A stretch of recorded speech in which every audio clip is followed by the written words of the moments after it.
محترم اساتذہ کرام اور معزز سامعین، یہ قرآنی آیتیں جو میں نے پڑھی ہے، یہ مبارک حدیث جو تلاوت کی گئی ہے، ان تمام نصوص میں مذہب اسلام کی سب سے اہم عبادت نماز کا تذکرہ کیا گیا ہے۔ نماز نہ پڑھنے والوں کے لیے عذاب کا وارنٹ جاری کیا گیا ہے۔ نماز سے لاپرواہی اور غفلت برتنے والوں کو سختی اور سزا سے ڈرایا گیا ہے۔ او لوگوں، محشر کا دن بڑا سخت اور جان لیوا ہوگا، اور اس دن سب سے پہلے نماز کے متعلق پوچھا جائے گا۔ تمام چیزوں سے پہلے نماز کا حساب و کتاب ہوگا۔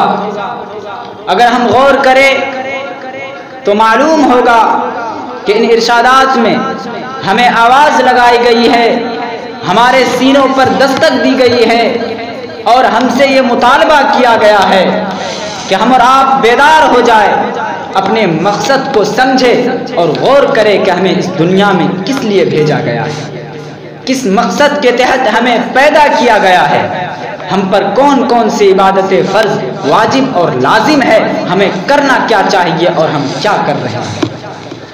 جس طرح ہر قوم کی ایک علامت ہوتی ہے، ہر جماعت کی ایک الگ پہچان ہوتی ہے، ہر دھرم کا الگ ایک لیبل ہوا کرتا ہے، ٹھیک اسی طرح مسلمانوں کی بھی ایک علامت ہے، اہل اسلام کا بھی ایک پہچان ہے۔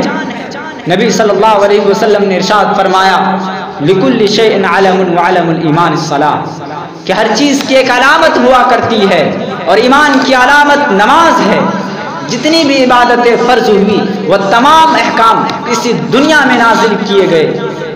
روزے کا حکم دنیا میں نازل ہوا، حج کی فرضیت کا حکم دنیا میں نازل ہوا، زکوٰۃ کا حکم دنیا میں نازل ہوا، لیکن قربان جائیے نماز کی عظمت پر اور اندازہ لگائیے کہ نماز کتنی اہم عبادت ہے۔ اللہ تبارک و تعالیٰ نے نبی صلی اللہ علیہ وسلم کو دربار شاہی میں بلا کر بغیر کسی واسطے کی اس اہم ترین عبادت کا حکم دیا، اور واقعہ یہ ہوا جب آپ صلی اللہ علیہ وسلم تبلیغ دین کے لیے طائف گئے، انہیں خدا واحد کا پیغام سنایا، تو طائف کے شر پسندوں نے آپ کی بات ماننے کے بجائے آپ کو گالیاں دینی شروع کر دی، قبول حق کے بجائے آپ پر پتھروں کی بارش شروع کر دی، اور آپ کو لہولہان کر کے واپس لوٹنے پر مجبور کر دیا۔ اللہ تبارک و تعالیٰ سے آپ کی بے بسی دیکھی نہیں گئی، اور اس رنج و غم کی تلافی کے لیے اللہ تبارک و تعالیٰ نے آپ کو معراج پر بلایا۔ میں معراج کے واقعے کی تفصیل میں جانا نہیں چاہتا ورنہ بات لمبی ہو جائے گی۔ نبی صلی اللہ علیہ وسلم دربار خداوندی سے جب واپس تشریف لانے لگے، راستے میں حضرت موسیٰ علیہ السلام سے ملاقات ہوئی۔ حضرت موسیٰ علیہ السلام نے فرمایا کہ اللہ کے نبی صلی اللہ علیہ وسلم، آپ کو کس چیز کا حکم ملا؟ دربار خداوندی سے آپ کو کون سا تحفہ ملا؟ نبی صلی اللہ علیہ وسلم نے فرمایا، ب50 صلاۃ کل یوم، کہ موسیٰ میری امت پر اللہ تبارک و تعالیٰ نے دن رات میں 50 وقت کی نمازیں فرض کی ہیں۔ حضرت موسیٰ علیہ السلام نے فرمایا، ان امتک لا تستطيع 50 صلاۃ کل یوم، کہ اللہ کے نبی صلی اللہ علیہ وسلم، آپ کی امت سے روزانہ 50 نمازوں کی ادائیگی نہیں ہو سکے گی، کیونکہ وَإِنِّي وَاللَّهُ جَرَّبْتُ النَّاسَ قَبْلَكَ وَعَالَجْتُ بَنِي إِسْرَائِيلَ أَشَدَّ الْمُعَالَجَةِ، میں آپ سے پہلے لوگوں کا تجربہ کر چکا ہوں، بنی اسرائیل کو اچھی طرح آزما چکا ہوں۔ فرجع الى ربک فاسألہ التخفیف، اے اللہ کے نبی صلی اللہ علیہ وسلم اپنی امت پر رحم کیجئے، دربار خداوندی میں جائیے اور نماز میں تخفیف کی درخواست کیجئے۔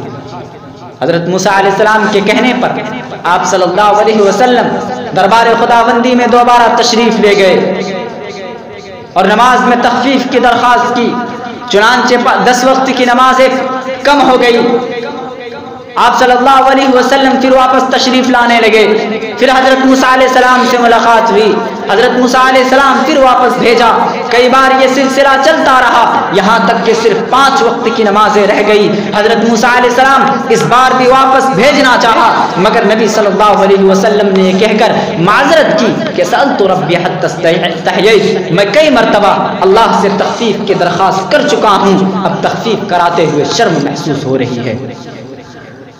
اور یہی 5 وقت کی نمازیں لے کر دنیا میں تشریف لائے۔ مسلمانوں، ذرا غور تو کرو، اللہ تبارک و تعالیٰ کا فضل و کرم تو دیکھو کہ 5 وقت کی نمازیں 50 نمازوں کے برابر قرار دیا۔ یہ نمازیں تو 5 ہے مگر ان کا ثواب 50 نمازوں کے برابر ملے گا۔ یہ وہ تحفہ ہے جو نبی صلی اللہ علیہ وسلم کو رب کائنات کے طرف سے دیا گیا۔ یہ وہ ہدیہ ہے جو ایک حبیب نے اپنے محبوب کو دیا۔ یہ وہ تحفہ ہے جو اللہ تبارک و تعالیٰ نے اپنے سب سے چہیتے پیغمبر کو دیا۔ مسلمانوں، آج ہم نبی صلی اللہ علیہ وسلم کی الفت کا دم بھرتے ہیں، آقا سے محبت کا نعرہ لگاتے ہیں، لیکن سینے پر ہاتھ رکھ کر انصاف کی زبان سے بتاؤ کہ نبی صلی اللہ علیہ وسلم کو دیے گئے اس تحفے کا ہم کتنا اہتمام کرتے ہیں، آقا کی اس امانت کی ہم کتنی قدر کرتے ہیں۔ مسلمانوں، یاد رکھو کل قیامت کے دن نبی صلی اللہ علیہ وسلم سے ملاقات ہوگی، آقا کا سامنا ہوگا اور اس امانت کے متعلق ہم سے پوچھ ہوگی۔ بتاؤ کیا جواب دیں گے ہم اور آپ؟ بازاروں کو تو ہم نے آباد کر دیا، دنیا کی محفلوں کو زینت بخش دی، سینما گھروں کی رونق بن گئے، جوئے اور شراب کے قلم ہم سے آباد ہو گیا، لیکن اے مسلمانوں، ہماری مسجدیں ویران ہو گئی، خانقاہوں کو ہم بھول گئے، اصلاحی مجلسوں سے ہم نے ناطا توڑ لیا اور نماز جیسے اہم فریضے کو ہم نے پسے پشت ڈال دیا۔ مسلمانوں، اگر ہم اس کائنات میں غور کریں، دنیا کی نظم و انتظام کو دیکھیں تو ہمیں نماز کی حقیقت معلوم ہو جائے گی۔ بتاؤ کوئی آقا اپنے غلام کو کوئی حکم دے اور وہ نہ مانے، استاد اپنے شاگرد کو کچھ بتائے اور وہ اس پر عمل نہ کرے، باپ اپنے بیٹے سے کچھ کہے اور وہ اس پر توجہ نہ دے، تو بتاؤ آقا اپنے غلام کو بھگائے گئے نہیں، استاد شاگرد پر خفا ہو گئے نہیں، باپ اپنے بیٹے سے ناراض ہو گئے نہیں۔ تو اللہ جس نے ہمیں پیدا کیا، وہ اللہ جو سارے جہاں کا حاکم ہے، وہ بادشاہ جو سارے جہاں کا حاکم ہے، وہ اللہ جو ہماری شرکسی کے باوجود ہمیں روزی دے رہا ہے، اگر اسی طرح ہم ان کے حقوق کو پامال کرتے رہے، فرائض واجبات کو ترک کرتے رہے، تو اللہ ہم سے ناراض نہیں ہوں گے، ہم پر اپنا قہر نازل نہیں کریں گے، آسمانی آفتیں نازل نہیں ہوگی، دنیاوی عذاب سے ہم بچ جائیں گے، رحمتیں باقی رہے گی، برکتوں کی بارش ہوگی۔ نہیں، ہرگز نہیں، ہم ان کے گرفت اور پکڑ سے نہیں بچ سکتے۔ ان بطش ربک لشدید، کہ اللہ کی پکڑ بڑی سخت ہے۔ مسلمانوں، آج ہم نے یہ عجیب ذہن بنا لیا ہے، ہمارا یہ عقیدہ بن چکا ہے، اگر ہم نماز کو چھوڑ کر اگر ہم تجارت کو چھوڑ کر نماز میں لگیں گے تو ہماری تجارت ٹھپ پڑ جائے گی، ہماری دکان سے گاہک چلے جائیں گے، اگر ہم کھیتی کا کام چھوڑ کر نماز میں لگیں گے تو ہماری کھیتی خراب ہو جائے گی، ہمارے بال بچے فاقے پر مجبور ہو جائیں گے، ہمیں دنیا والوں کے سامنے ہاتھ پھیلانے پر مجبور ہم ہو جائیں گے۔ آج ہم نے یہ خیال بنا رکھا ہے اگر ہم جتنے وقت نماز میں صرف کریں گے اتنے وقت میں ہماری تجارت کو فروغ مل جائے گا، ہمیں نفع اور آمدنی حاصل ہو جائے گی۔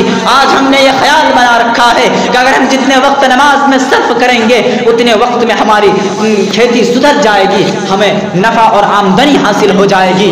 لیکن اے مسلمانوں، ذرا نبی صلی اللہ علیہ وسلم کے فرمودات پر غور تو کرو، تمہیں معلوم ہو جائے گا کہ نفع نماز پڑھنے میں ہے یا چھوڑنے میں۔